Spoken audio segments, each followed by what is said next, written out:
Great. Thank you very much, Albert. And I will ask if I think hopefully someone can move through the slides. So I will just offer a cue to move through the presentation. Um, First off, I'd like to certainly start by thanking the ADB for the invitation to join this session and to be part of this very important forum and the very important discussions that have been taking place over the past day, and for the opportunity to share with you information about the Global Forum, which took place in February, which is an effort that we're really very enthusiastic about and very committed to. And I certainly would like to thank the ADB for its partnership in bringing the forum to fruition. I'm going to spend just a little bit of time here on this first slide, just talking a bit about the context in which the Global Forum came about, what inspired the initiative, and then I'll move through three slides and talk in a bit more detail about some specific key takeaways from the discussions there.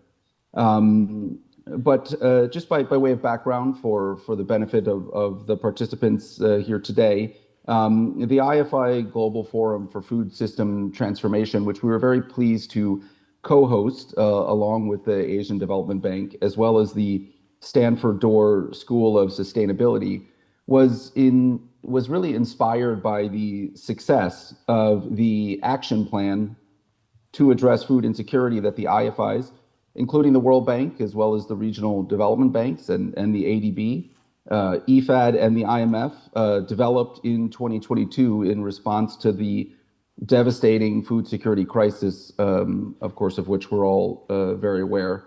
And at that time, Secretary Yellen urged the IFIs as a system to scale and surge an effective response to the crisis.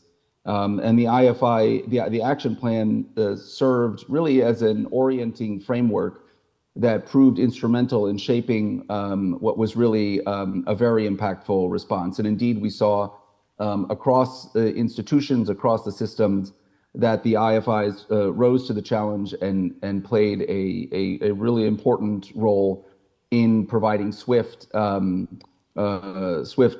support to countries that were grappling with all of the repercussions of that crisis. Of course, though, looking forward, unfortunately, I think we can all expect that countries will continue to grapple with global challenges such as climate change, pandemics, and fragility and conflict, as was mentioned in the video that we just saw, that will continue to exacerbate the structural drivers of food insecurity, sadly condemning too many to an uncertain future of hunger and poverty. We also know that progress in achieving the SDGs is lagging, and at the same time, fiscal constraints in many countries will continue to hinder their ability to invest in their own development, including in the vitally important transformation of food systems that must take place if the world is to have adequate access to nutritious food in the decades to come. So against this backdrop, the role of the IFIs will remain critically important.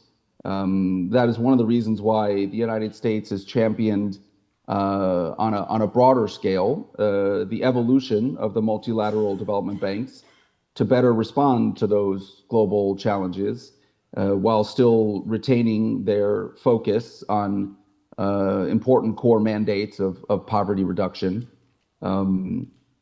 However, we also recognized that promoting and supporting that as a shareholder in all of these vitally important institutions, that promoting the cohesive and collaborative approach that embodied the IFI Action Plan in 2022 would be critically important over the long term. We strongly believe that the IFI Global Forum can play a role in enhancing the systemic coordination and coherence amongst the IFIs, to support their efforts and support their investments in resilient food systems, as well as support their efforts in extending policy advice, and technical assistance that can help countries better address the future economic, climate, and other shocks. And so that's why that was really the inspiration for us to come together with the Asian Development Bank. And we were very pleased to work with a partner like Stanford that is contributing to so much of the important thought and work in this space to organize the forum in February. And so as shown here on the slide, over 17 institutions came together then in California, and over 16 sessions shared insights and explored a wide range of topics. Interestingly, I understand that this really was the first time that we saw the IFIs come together as a group in this format to really discuss and delve deeply into the issue of food system transformation. And so we think, this was really an important moment, and one that we look forward to working with all the institutions to carry forward, because ultimately we think the power of collective action will be needed if we're going to advance on our shared objectives in this area. Across the sessions, the institutions explored topics that resonate well, I think, with what's been discussed in the forum here in Manila to date. The climate, nature, food nexus, the importance of mobilizing private capital and mobilizing investment, the need for effective and repurposed investments, fiscal investments for greater impact. As well, participants shared insights into innovative financing models, investment opportunities, and policy frameworks that can drive transformative change. If we could move to the next slide, please. Amongst other insights, some of the important takeaways included here as outlined that coordinated efforts by IFIs are and will be essential to strengthening food security and advancing food systems transformation. And so in the forum, the participants discussed examples of what that greater collaboration could include, such as developing a common understanding and a methodology for tracking investment in food security to focus, leverage, and scale the IFI's collective efforts across regions. Developing cohesive approaches through joint diagnostics to leverage comparative advantage and to pool efforts, ultimately for the benefit of countries and clients. Collaborate on and coordinate on policy-based lending to streamline and reduce transaction costs and increase effectiveness.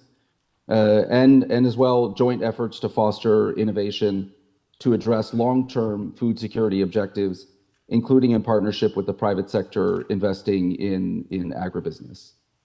Next slide, please. A key takeaway and really a theme that throughout the discussions in the Global Forum was the criticality of the climate-food nexus. And indeed, it is a key driver. It's a key determinant of food systems transformation, and really underscores the importance of an integrated approach. And so the theme today on partnership, I think, is very much aligned with the important takeaways from the forum. I'd also like to highlight that it's very important that we take advantage of the momentum coming out of COP28 that was embodied in the Declaration on Sustainable Agriculture. So during the forum, we discussed that the IFI should seek to actively incorporate elements such as promoting sustainable agricultural practices, reducing deforestation, and adopting agroecological approaches that sequester carbon and promote climate resilience in project design. that track nature finance along with climate finance and food security investments. It's important that the institutions seek to scale up climate smart agriculture using nature-based solutions and digital technology that is both accessible and affordable. And finally, that there should be a focus on landscape, seascape approaches to project design that could accelerate the adoption of sustainable water management practices, agroecological practices, and integrated farming systems. Next slide, please. And finally, I think certainly, and I think really a critically important takeaway, if not the most important, that partnerships are paramount to success in this effort. And so, without question, the IFI's contribution to global food security, our collective contribution to global food security, will be more effective if we do so in partnership with developing countries, with the private sector, civil society, and academia, partners such as Stanford.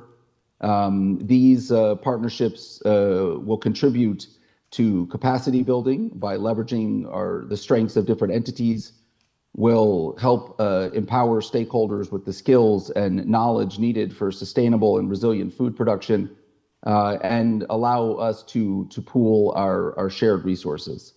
Ultimately, our collective voice is more impactful than each working individually, and I think agree fully that that collectively we can have a greater influence on policy and on accelerating progress than each alone.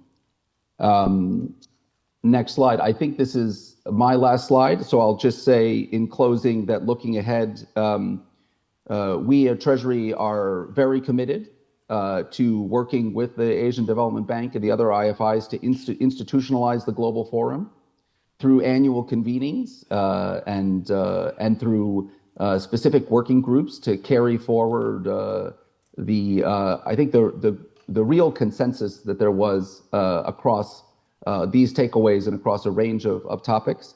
And we look forward to inviting and incorporating the participation and insights from a diverse range of stakeholders, including those that I've mentioned, civil society and academia, but also the private sector and other representatives from the IFIs, from the private sector windows, from DFIs and key regional institutions.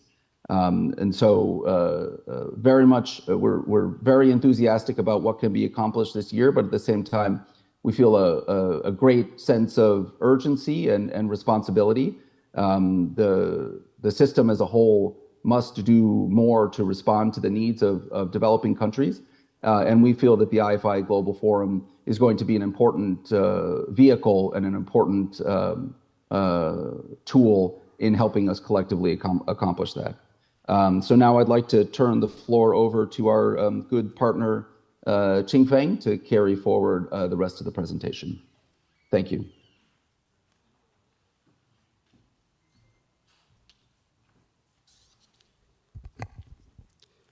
Thank you so much, Jane. Again, IDB was very honored to join forces with the U.S. Treasury, Stanford University. We host the first Global Forum on food system transformation.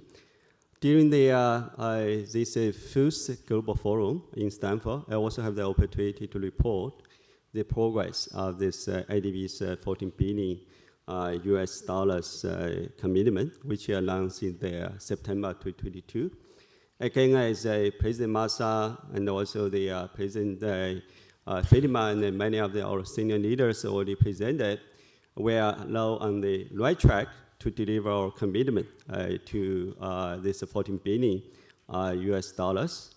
And then during the forum, I of course compare notes with the other IFIs. I also share this 3 takeaway during the process. Number one is as a part of the short-term responses, in addition to those emergency responses to like the Afghanistan, Myanmar, we got the good support from the WFP, FAO to extend the support. two important instruments also important. One is a financial instrument we call is a countercyclical support facility, we call it a CSF. We have 5 countries conducted the CSF, provide the faster disposing financing to DMC, mitigate the impact of the major shocks to the food security, including Kyrgyz, Pakistan, Tajikistan, Uzbekistan, and Mongolia. Those CSF very timely to address the short-term crisis. Second, the private sector play a very important role in the process. Again, under the new operating model, we have the one important unit, agribusiness unit, and the PSOD support food security. The director is report to me and also report to the DG. So 3 key areas very critical during the process. One is a director agribusiness lending for the step food working capital and the liquidity for the SMEs. Financial institution lending to the food and agricultural SMEs borrowers, and of course is the trade and supply chain financing program, also very critical, address the disruption. And then of course is a microfinancing program.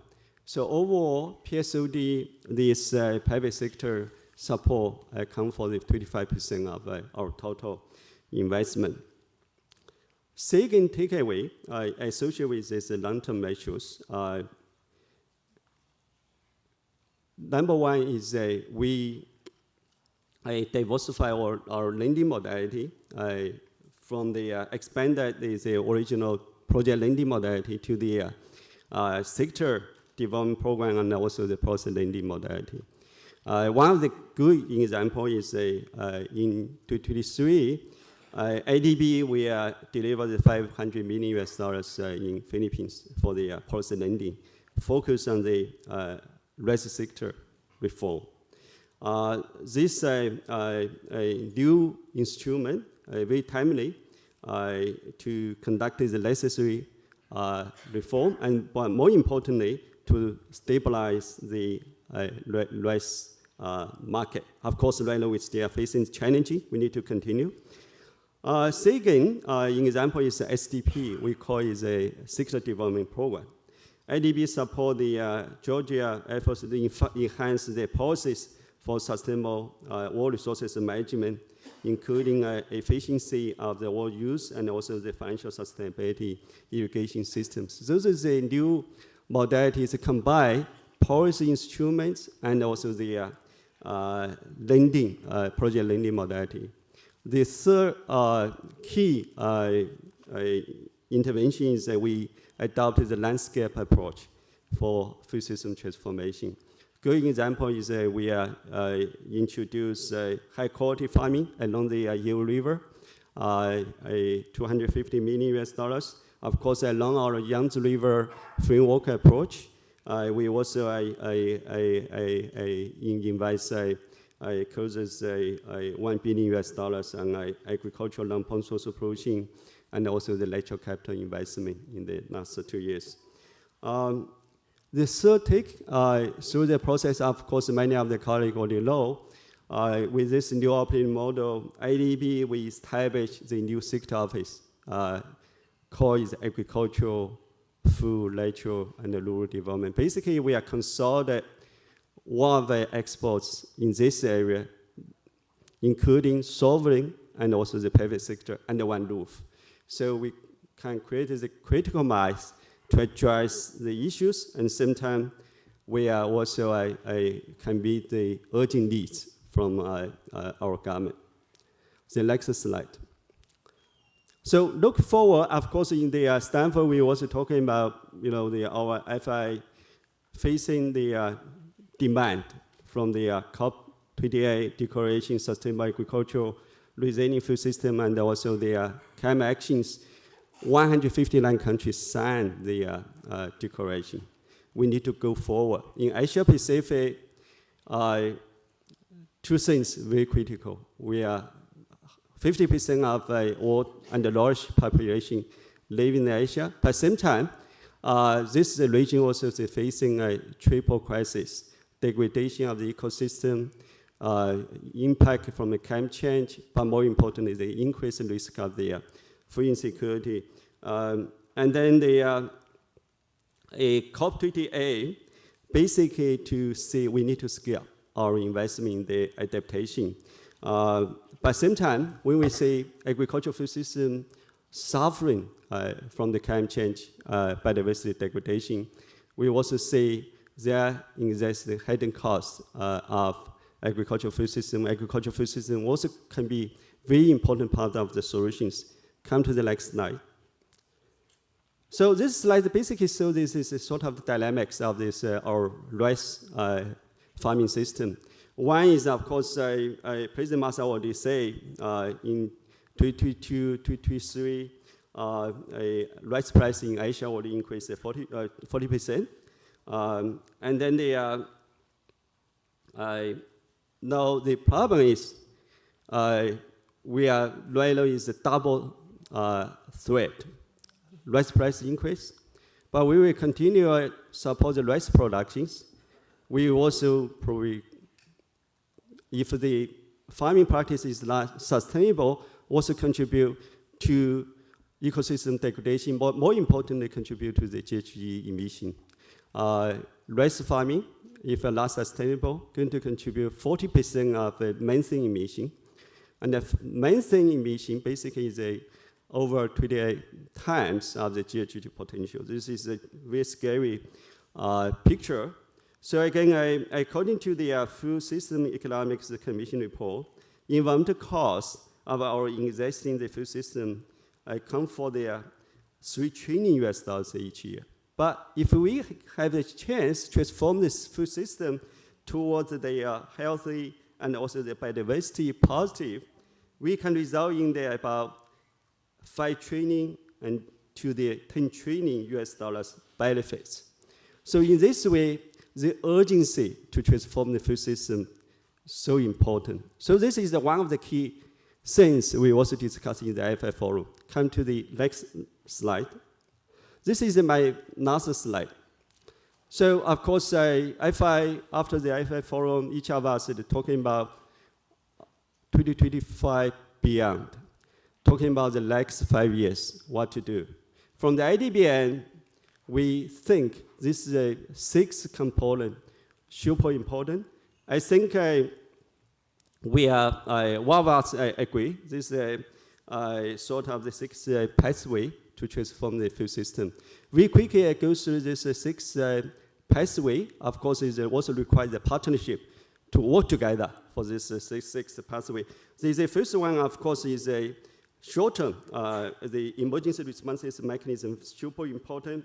And then again, as I say, is the CSF, and also the budget support, the catch trace for, and also working together with WFPFF, all of them very, very critical. This is the number 1. Number 2 is continue our policy intervention, particularly in the rice sector in this region. We need to develop the more transparent and also reliable agricultural market. Only this way we can have the more resilient agricultural value chain and also empower agribusiness become more efficient, and also we have a way to distribute the food. This third component, we're talking about adopting a value chain approach to transform the food system. Again, you know, because of the fragmentation, sometimes we only focus on the production, or is a sort of the distributor or the suppliers, the retailers, and so on and so forth. We need to have the more systematic way involve all of the stakeholders from the farm to fork and cover all activities related to the producing, consuming food. Only that way we can address also the food waste. Of course, our intervention can involve the transformation of the efficient utilization of the inputs, including seeds, fertilizer, and also the covering both the farm products and also final food products as well. And support activities can include extension services, research and development, technical education, logistics, marketing, and also the finance. The fourth component, very critical, also associated with our forum is the climate food lateral access, is how we repurpose the agricultural subsidy, and then we can create the new incentive to shift the government support to their lateral positive infrastructure. Again, from the IDB experiences in the past few years, we have a very good intervention, particularly for the restoration of lakes and the wetlands to treat the wastewater and also improve the water storage. We also introduce spongy village to mitigate the stormwater and also addresses the extreme heat, and also zero tillage to conserve soil quality, mangroves to reduce the coastal erosion and flooding, forests to return water and support groundwater recharge. One of these lateral-based solutions provides a range of the core benefits, including the carbon storage, climate moderation, food security, job creation, and ecotourism. So under the new institutional setup, we created a particular lateral capital and the environment team where there are one director and also dedicated team to deliver this component.